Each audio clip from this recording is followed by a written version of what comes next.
യൂണിവേഴ്സിറ്റിയിലെ ലഹരി പേഴ്സണ എല്ലാ സിനിമാക്കാരും ലഹരി ഉപയോഗിക്കുന്ന ആൾക്കാരല്ലല്ലോ, അല്ല ലഹരിക്ക് സപ്പോർട്ട് ചെയ്യുന്ന ആൾക്കാരല്ല. അല്ലെ ഇപ്പോൾ അടുത്ത ദിവസം ഒരു സിനിമ മേഖലയിലുള്ള ആൾക്കാരായിട്ട് ഒരു ഡി അഡിക്ഷനുമായിട്ട് ബന്ധപ്പെട്ടൊരു സൗഹൃദ ഫുട്ബോൾ മത്സരം വരെ നടക്കാൻ തീരുമാനിച്ചിട്ടുണ്ട്. അപ്പം എല്ലാ സിനിമാക്കാരും ഇതിൻ്റെ വക്താക്കളല്ല. അതിൽ കുറച്ച് ആൾക്കാർ ഇതിനു വേണ്ടി അവരുടെ സമയവും എല്ലാം ഉപയോഗിക്കുന്നു എന്നുള്ളതല്ലാതെ എല്ലാവരും നമുക്കങ്ങനെ പറയാനുണ്ട്. അതുകൊണ്ട് ഇൻഫർമേഷൻസ് കിട്ടുവാണെങ്കിൽ നമ്മളെല്ലാം എല്ലായിടത്തും പരിശോധിക്കും. അത് ഞങ്ങൾ വളരെ ശ്രദ്ധിച്ചാണ് കൈകാര്യം ചെയ്യുന്നത്. കാരണം വെച്ചാൽ കിട്ടുന്ന ഇൻഫർമേഷന് വളരെ നോക്കും, വളരെ നല്ല രീതിയിൽ നോക്കിയിട്ട് അത് കറക്റ്റാണ് എന്ന് ബോധ്യം വന്നത് നമ്മൾ ചെയ്യുന്നത്. ലൊക്കേഷൻ പരിശോധിച്ചാൽ ഞങ്ങൾക്കൊരു വെല്ലുവിളിയില്ല. ഞങ്ങൾക്ക് NDPS ഇല്ല ആ ഒരു സംഘടന നമുക്ക് എതിർപ്പ്. ഇവരൊക്കെ നമുക്ക് സപ്പോർട്ടാണ്. ആക്ച്വലി സിനിമാ സംഘടനകളൊക്കെ ആക്ച്വലി സപ്പോർട്ട് തന്നെയാണ്. കാരണം ഒരു വെല്ലുവിളിയും ഇതുവരെ ഉണ്ടായിട്ടില്ല. സാറേ, ഒരിക്കൽ കൂടി ഈ സമീർ താഹിറിന്റെ ഫ്ലാറ്റാണെന്നാണ് മനസ്സിലാക്കാൻ കഴിഞ്ഞത്. അപ്പോൾ സമീർ താഹിറിനെ ചോദ്യം ചെയ്ത് ആവശ്യമെങ്കിൽ പ്രതികരിക്കും എന്നുള്ള ഒരു അവസ്ഥയിലേക്കാണ്. അല്ല, അവർ ഞാൻ പറഞ്ഞല്ലോ, NDPS ആക്ട് പ്രകാരം ഇത് ഉപയോഗിക്കാനായിട്ടൊരു ഇടം കൊടുക്കുക എന്ന് തന്നെ ഒരു ഒഫൻസ് ആണല്ലോ.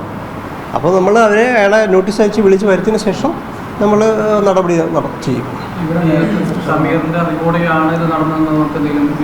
അത് അയാൾ നമ്മൾ ചോദ്യം ചെയ്താലല്ലേ അറിയാൻ പറ്റത്തുള്ളൂ. കാരണം ചില ഒരു ഡിസ്കഷന് വേണ്ടി ചിലപ്പോൾ റൂം കൊടുത്താണോ അങ്ങനെയൊന്നും നമുക്കറിയില്ലല്ലോ. അവർ സ്ഥിരമായിട്ട് കൂടുന്നതാണെന്നുള്ള രീതിയിലാണ് സംസാരിച്ചത്. ഏതാ മുന്നേ വശം നടത്തിയിട്ടുണ്ട്. അങ്ങനെയില്ല. ഇപ്പം ഞാൻ പറഞ്ഞല്ലോ, ഒരു ഇൻഫർമേഷൻ കിട്ടിയതിൻ്റെ അടിസ്ഥാനത്തിലാണ് ഞങ്ങൾ ഇന്നലെ രാത്രി കയറിയത്. അപ്പോൾ അത് സ്ഥിരമായിട്ട് നമ്മൾ കയറുന്ന ഒരു ഇതല്ല. 2 തവണ നമുക്ക് ഇൻഫർമേഷൻ കിട്ടിയിരുന്നു. അപ്പോൾ ഇപ്പോൾ എവിടെയാണെങ്കിലും നമുക്ക് റിപ്പീറ്റഡ് വീണ്ടും ഇൻഫർമേഷൻ നമ്മൾ വീണ്ടും പോയി ചെക്ക് ചെയ്യും. കഞ്ചാവ് മാത്രമല്ല, കഞ്ചാവ് പൊടിക്കുന്നതിന് വേണ്ടിയുള്ള പ്രശ്നവും പിന്നെ അത് വലിക്കുന്ന ബോംബ് സാധനങ്ങൾ, അതായത് അവരവിടെ കൃത്യമായി ഈ ഇത്തരം ലഹരി ഉപയോഗപ്പെടുത്തിക്കൊണ്ടിരുന്നു എന്നുള്ള തന്നെയല്ലേ മനസ്സിലാവുന്നത്. അല്ല, അതുകൊണ്ടാണ് നമ്മൾ കേസെടുക്കാൻ പറ്റിയത്. കാരണം വെച്ചാൽ അവിടുന്ന് ഒരു ഹൈബ്രിഡ് കഞ്ചാവും കിട്ടി, ബോങ്ങും പിന്നെ അത് ക്രഷ് ചെയ്യുന്ന മെഷീൻ വരെയും കിട്ടിയില്ല. അപ്പോൾ അതുകൊണ്ട് നമുക്ക് NDPS കേസ് എടുക്കാനായിട്ട് സാധിച്ചു. അങ്ങനെ ഒരു തൊണ്ടിയോടുകൂടി നമുക്ക് പിടിക്കാനായിട്ട് സാധിച്ചല്ലോ. ഇനി ഫർദറായിട്ട് ഇനി മറ്റു കാര്യങ്ങളൊക്കെ ഉണ്ടാവും. കാരണം ബോങ് എവിടെ നിന്ന് വാങ്ങിച്ചു, ആ ബോങ് എവിടെ നിന്നാണ് ഇത് സപ്ലൈ ചെയ്യുന്നത്, അതൊക്കെ ഞങ്ങളുടെ അന്വേഷണത്തിൻ്റെ ഭാഗമായിട്ട് വരും.